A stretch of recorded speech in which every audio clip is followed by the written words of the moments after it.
Hello and welcome to Market in a Minute. April the 29th, 2025.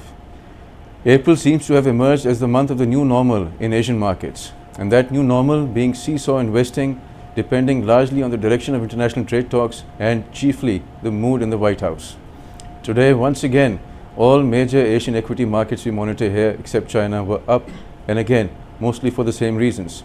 Optimism about trade talks, a bid up in the dollar, pushing down local currencies, with expectations of increasing exports to counter tariffs, etc., etc. KSE 100 was also up, a good 800 points. Let's take a deeper look to understand what's really happening.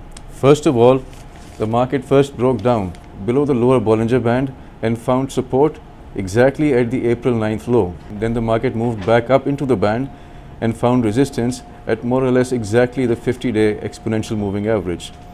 This sort of volatility is better explained if you look at the ATR. The 14-period average true range has now climbed up to 1896 points, which means it would not be improbable for the market to move as many as 2000 points in either direction when it opens tomorrow.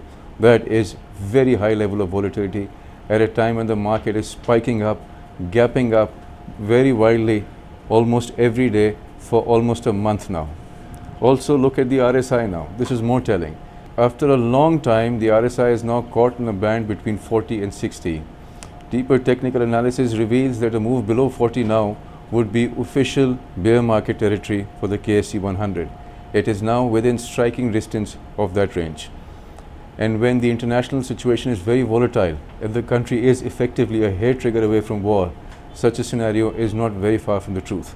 Today's volatility is better explained in the hourly chart. Notice the shaded region. For the whole day, the market remained within the band of the first hour, and only in the last hour it gapped up out of range and then ended where it hit the 50-day exponential moving average on the daily chart. Once again, these are very volatile times for a market that is not exactly known for its hyper volatility. We're watching very closely, so stay tuned. Thank you.